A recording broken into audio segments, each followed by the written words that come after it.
Hey, what's poppin'? JinBop here, coming today with another reading tweets video. I've been cut off from Civilization for the past couple days because, well, the Overwatch open beta came out and I've just been sort of playing that the whole time. But that's all the more reason for me to reconnect with the human world through Twitter. Sort of. Anyways, I asked you guys for another series of tweets for my own personal enjoyment so I could read them aloud and then make a video about it and then put that on the internet for your own personal enjoyment. God, isn't the internet just a wonderful place? Anyways, I got Muffin here, my good old faithful buddy and companion, and we're gonna be going through some tweets today and seeing what you guys have to say this time around.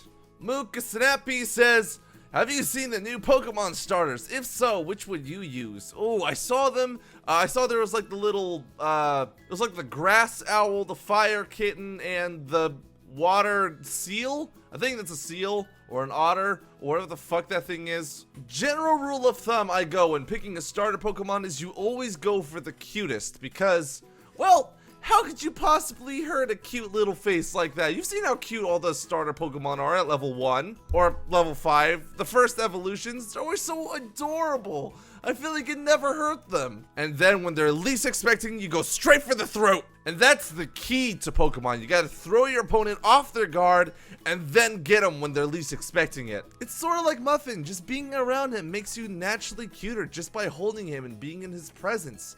Now give me all your fucking money and no one gets hurt. Angel Heart 3011 asks, is Overwatch your new Fire Emblem? Oh god, no. No.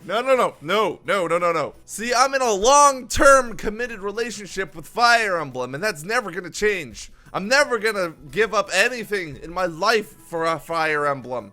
I'm in this for the long haul. I might be playing some other games on the side, but Fire Emblem knows Fire Emblem is my one true love. I will always be faithful to the Fire Emblem. That being said, I've actually been playing a whole lot of Overwatch. Those of you who don't know what Overwatch is, it's a new game that Blizzard is putting out. It's a lot like Team Fortress 2, only with special abilities for each character. Think of Dota or League of Legends meets Team Fortress 2. It's a really fun game and I've been playing way too much of it for these past couple days. And I really can't wait until it comes out. But it doesn't come out until the 24th. What am I gonna do until then? Oh, just guess I'm gonna have to play Fire Emblem over and over and over again. What a tragedy, you guys. It's so hard being a gamer. My life is just so difficult sometimes. All right, this one is from Ash who says, what is the most saddest experience or memory you have? Oh gosh, I really don't know that well. I would probably say it was the time that I visited Asia. I visited all of my family,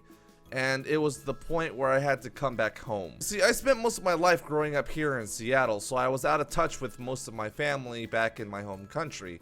So the only family that I really had here was my mother, my father, and my older brother, which I didn't talk with them too much because, well, as a kid growing up, you just don't want to spend that much time around your family because they fucking annoy you for reasons you can't really explain. Man, that was just like me in high school in general. I was just such an angry kid at my parents for no reason. I could never explain why either. They're always perfectly reasonable with me, and I was just such an asshole. Did you have a good day at school today, sweetie? Shut the fuck up! Leave me alone! Ah! Anyway, the second time I went back to my home country, I think I was 13 or something like that, and I started meeting all of my family members who I'd been out of touch with for, well, pretty much my entire life. This moment of discovery that I had a whole nother family on the other side of the world was pretty, it was pretty jarring. The first time I went back, I couldn't speak my native language too well, but I brushed up on it a little bit, and I started really talking with my uncles, of which I have like 4 or 5. I met my grandparents, I met my aunts, I just met like a lot of family and cousins and people that I didn't really realize were related to me. And I think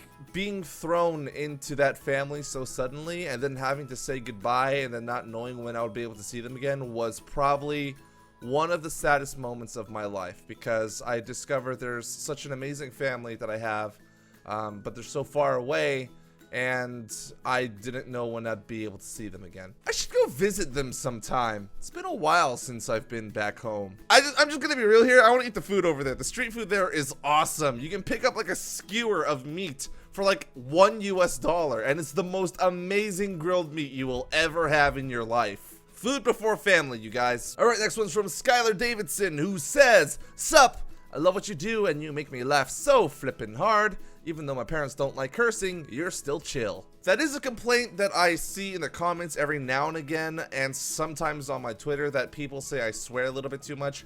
I don't do it consciously, and I'm not trying to be vulgar or cool or edgy or anything like that.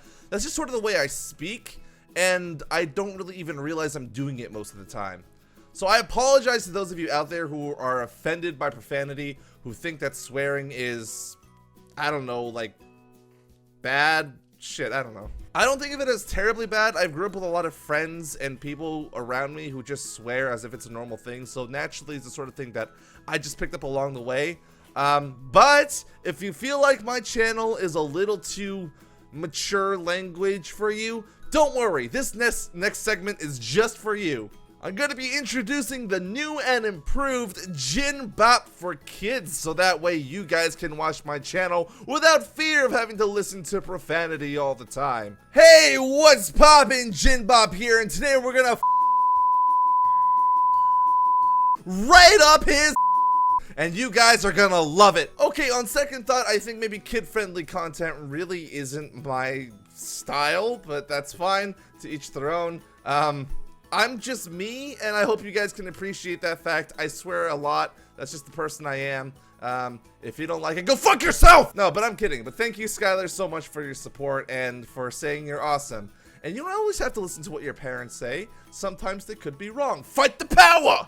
Alright, next one is from The Red Walks, who says, "Hi, we need Fire Emblem Let's Plays." That's all I had to say. Goodbye. Well, hello to you too, The Red Walks, and I totally agree with your whole "we need Fire Emblem Let's Plays" thing. In fact, I would love more than anything to do a Fire Emblem series on my channel, or a series of Fire Emblem Let's Plays on my channel, but I can't. I don't know the specifics, but as far as I know, Nintendo says you're not allowed to make or monetize videos on our content unless you're part of our program, which I have to sign up for. And even if you sign up for that program, you have to play one of the games from their pre-selected list. And I've looked through the list several times over, and I know for sure Fire Emblem is not on there. And I would make videos non-monetized so I could just get Fire Emblem Let's Plays out there, because I love sharing Fire Emblem as a thing. But this is sort of my job, and I need to be able to feasibly pay for life, and unfortunately I can't really do that. What I have been thinking about lately, though, is I'm going to give myself a quick plug here. Over on twitch.tv/JinBop, of which you can find the link down in the description below, I was thinking of doing some Fire Emblem live streams. I've done some in the past. People seem to like them. Some people weren't really that interested, but you guys can tune in for yourselves and see what you think. I actually just got a custom order 3DS that I can use for live streaming, so I was thinking of doing something Fire Emblem related, though it wouldn't be on my YouTube channel. It'd probably be over on my Twitch, so yeah. Rose Red 2004 says, "Yo, cool. Don't stop doing what you're doing." Hey, you too, Rose Red. Seriously, you guys, thank you so much for all the support. Things have been sort of rough since the end of last year for a multitude of reasons, but I've picked myself up and I've changed a lot of things that I think are for the better. I'm really glad a lot of you guys are on board for that as well. I've been getting a lot of great support from you guys, especially in the comment sections of my previous videos, except for the Reading Hates comments videos. I've looked through the comment section of those videos and it's everyone like, "God, Jin, you fucking suck. Your channel's bad." Which, okay, I get it. It's a lot of people who want my attention and they want to be in the next Reading Hate comments video, but it's just like, outside of that, the general support that I received from you guys is absolutely fantastic. You guys have allowed me to do the thing that I want to do more than anything else in the world, and that's entertain. And I want to thank you guys for being a part of an audience and giving me the chance to do that. Everyone always says I'm cool, and I always feel like the least cool person on the internet. I feel like there's a good portion of people out there watching right now who are astronomically cooler than I am. In fact, you watching right at this moment, you are the coolest person I can think of. Partially because I have no imagination. Alright, this one's from Jonathan Clark Hyde, who says, "Hello. Hello!"